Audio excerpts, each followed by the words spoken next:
ഹരിതം TV ചാനലിലേക്ക് എല്ലാ പ്രേക്ഷകർക്കും സ്വാഗതം. ഇന്ന് വിചിന്തനം ചെയ്യുന്നത് ശനിയുടെ വക്രസ്ഥിതിയെക്കുറിച്ചാണ്.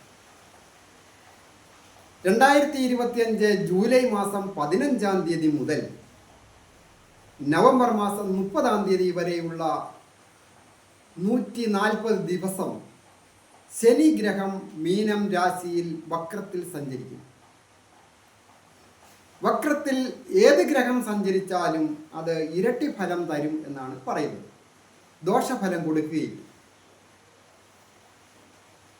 വൃശ്ചികം രാശിക്കാരായിരിക്കുന്ന വിശാഖത്തിൻ്റെ 4-ാം പാദവും അനിഴവും കേട്ടയും അടങ്ങിയ നക്ഷത്രക്കാരുടെ അനുഭവങ്ങളെക്കുറിച്ചാണ് ഇന്ന് പറയുന്നത്. അതായത് വൃശ്ചികം രാശിയുടെ 5-ാം ഭാവമായ മീനം രാശിയിൽ ശനി വക്രത്തിൽ സഞ്ചരിക്കും. ഈ കാര്യങ്ങളാണ് വിചിന്തനം ചെയ്യേണ്ടത്. ഞാൻ ഹരികുമാർ, ദേവി ജ്യോതിഷാലയം, കാവുംപടി, മണർകാട്, കോട്ടയം. ഈ ചാനൽ പേരും നക്ഷത്രവും ചേർത്ത് കമൻറ്റ് ചെയ്യുകയും സബ്സ്ക്രൈബ് ചെയ്യുകയും ചെയ്യണമെന്ന് അഭ്യർത്ഥിക്കുന്നു. അതുപോലെ തന്നെ ജ്യോതിഷ കാര്യങ്ങൾക്ക് നേരിട്ട് വരികയോ ഫോൺ വിളിച്ച് ചോദിക്കുന്നതിനും അവസരമുണ്ടായിരുന്നു.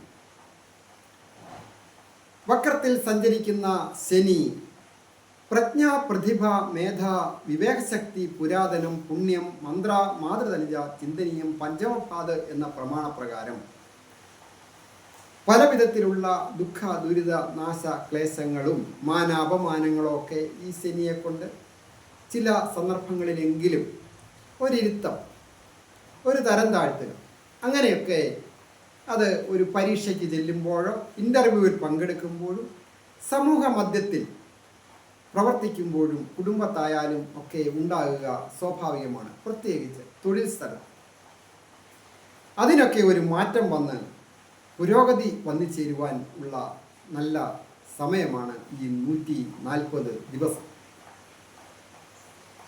അതായത് ശനി ഗ്രഹം രാശ്യാധിപനായിരിക്കുന്ന ചൊവ്വ തൊഴിൽ സ്ഥാനത്ത് ബലവാനായിട്ട് സ്ഥിതി ചെയ്യുന്നു. അപ്പോൾ വ്യാഴത്തിൻ്റെ സ്ഥിതി അത്ര തൃപ്തികരമല്ല.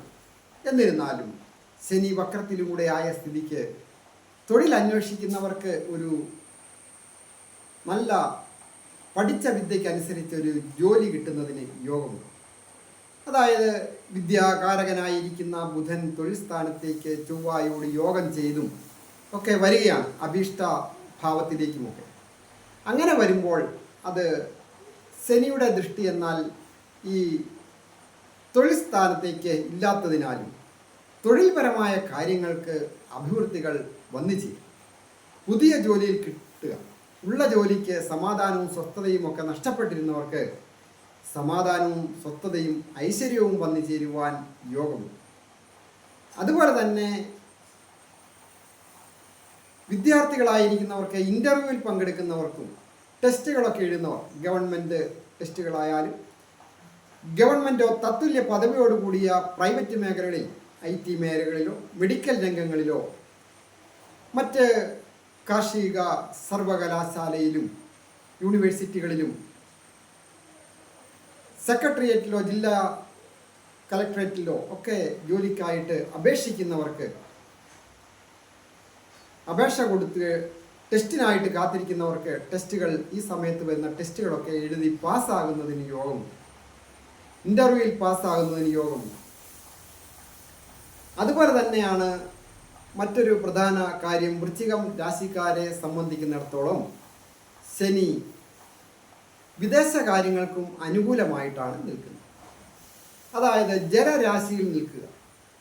ഗമനാധിപനായിരിക്കുന്ന രാഹു തൊഴിൽ സ്ഥാനത്തേക്ക് പൂർണ്ണ ദൃഷ്ടി ചെയ്യും. അപ്പോൾ സ്വന്തം നാട് വിട്ട് ഒരു